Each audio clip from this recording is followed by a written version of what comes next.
guys, and welcome back to my channel. If you are new, hello and welcome. My name is Becca and I'm a registered dietitian. Today's video is going to be another one of the Skinny On series. So if you guys have not seen any of those previous The Skinny On videos, basically I just go through different food products and tell you what you need to look for on the label, things to watch out for, basically so you can just shop smart and buy the best or healthiest products that are available or that you can afford. The other day I was in the grocery store and I was looking to buy like a red sauce, a marinara sauce, pasta sauce, and I was looking, perusing through the aisle like I usually do. I always look at labels for everything, and I was shocked at some of the things that I was finding on the label. So I was literally in the middle of the aisle and I said out loud, I need to do a video on this. So that is what we're going to be doing today. We're going to be going over spaghetti sauce, what you need to look for on the label, how to avoid the sneaky unhealthy ones, and basically just everything you need to know to pick out a good one. So there are three main things that you want to focus on when looking at labels for spaghetti or pasta sauce. The first one being sodium, which is the same thing as salt.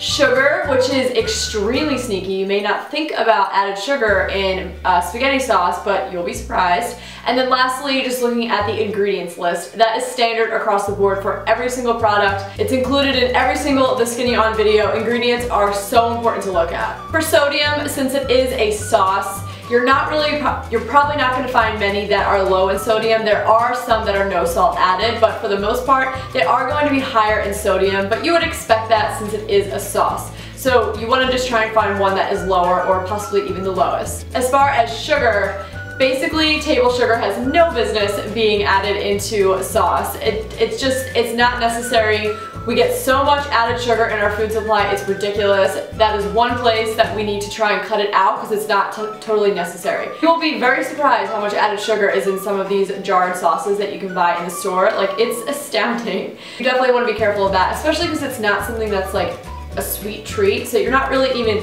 enjoying the sugar and reaping the benefits from the sugar. You're just getting added sugar and added calories and not even getting the benefit of actually enjoying it, if you know what I mean. And then the last thing we're going to look at is the ingredients. Pasta sauce or spaghetti sauce should be very simple, straightforward, just tomatoes, oil, and some seasoning. Shouldn't have anything else funky in it. If you see any weird ingredients, you know that it's a little more processed. It's got some weird stuff in there. So when you're looking at the label, you just want to look for those main ingredients. Nothing weird. If anything is hard to pronounce, that's something you probably want to avoid. So to stay true to the typical The Skinny On fashion, I will be actually going through a couple of products with you so we can go through the labels and you can see a little bit more what I'm talking about. The first product that I want to look at with you guys is the Bertolli tomato and basil pasta sauce. Comes in a 24-ounce can. The serving size is half a cup, which I'm pretty sure is pretty standard across most of these jarred sauces. So for a half a cup serving, you get 460 milligrams of sodium, which is kind of high. Again, it's a sauce, you're expecting it to be salty, but just keep in mind, most people probably don't put a half a cup on there. They probably put more like a cup of sauce. So that's more like 1,000 milligrams of sodium, and that's just the sauce for that dinner or that meal, so that's a lot. The next thing is the biggest shocker, and actually the reason I had inspiration to make this video. A half a cup of this sauce has 12 grams of sugar. That is a lot of sugar, albeit some of that sugar is going to be naturally occurring from the tomatoes. It's not going to be a whole lot, maybe like 3, 4, 5 grams. But still, so you're adding a lot of added sugar on top of that naturally occurring sugar. And remember, like I said, most people probably don't use half a cup. They probably use closer to a cup. So then we're talking 24 grams of sugar. Most of that being added sugar, and the example I always like to use to give you reference is a normal size Hershey bar has 24 grams of sugar. So it's pretty crazy that there's that much added sugar in this sauce. This is definitely one that I would leave off of my plate and keep out of my cabinets.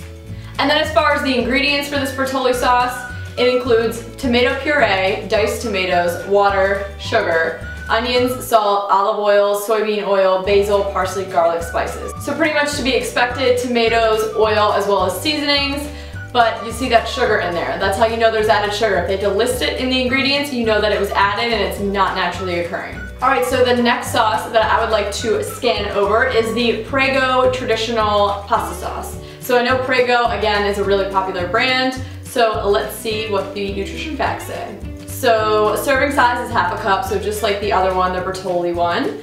Sodium is 480 milligrams, which is just about the same as the Bertolli, slightly higher, again, kind of high. And the amount of sugar per half a cup serving for this Prego sauce is 10 grams. So still kind of high, slightly less than the Bertolli, but still kind of high, a little concerning. And then let's see the ingredients. So tomato puree, diced tomatoes and tomato juice, sugar, canola oil, and then contains less than 1% of salt, dehydrated onion, spice, citric acid, dehydrated garlic, onion extract, and garlic extracts. So tomatoes, oil, seasonings, it's got the main basic ingredients. It also has sugar added, and then the only other thing out of the norm in the ingredient list is just the citric acid, which is just like a natural preservative. It's not that big of a deal. However, there are other ones that don't have it, so we obviously don't necessarily need it in there. And then the very last one I wanted to share with you guys, this is actually the one that I ended up purchasing the other day. So this is store brand, it's called Simply Enjoy, and it's just their tomato basil pasta sauce.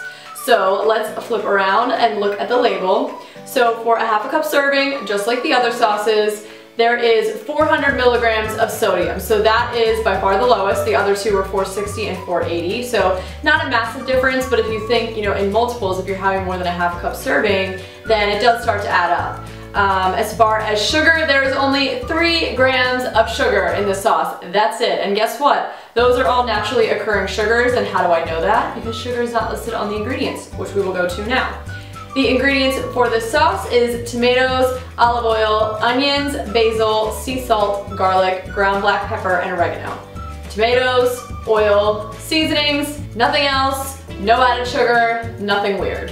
So obviously there are practically a million different brands out there that make different pasta sauces. But now you have the tools, you know what to look for on the label, you know what the ingredients should look like, so you can now go to your local store and pick out hopefully the healthiest one or at least one of the better ones. I hope that you guys found this video helpful. I know you really seem to like these videos. I love sharing this kind of information because it's practical. I know that people shop at grocery stores. We can't all make sauce from scratch because, let's be real, who has time? I wish I had the time, but I don't have the time. So I do have to rely a lot of times on packaged goods. But if you are at least trying to find one of the healthiest products or at least one of the better ones on the shelf, you are doing something good for you and your family that you can be proud of, because we're not all perfect. We can't be in the kitchen all day, but we can at least try and make the best choices possible when we are at the grocery store. That is all I have for this video. If you guys have yet to follow me on Instagram and Snapchat, make sure to do so. I'm on there every day, and maybe you don't want to see me, but maybe you want to see our adorable puppy Rosie. She's on there all the time, so go follow her at least. But anyway, thank you guys so much for watching this video. Make sure to subscribe for more if you haven't already, and I will see you in the next one. Bye!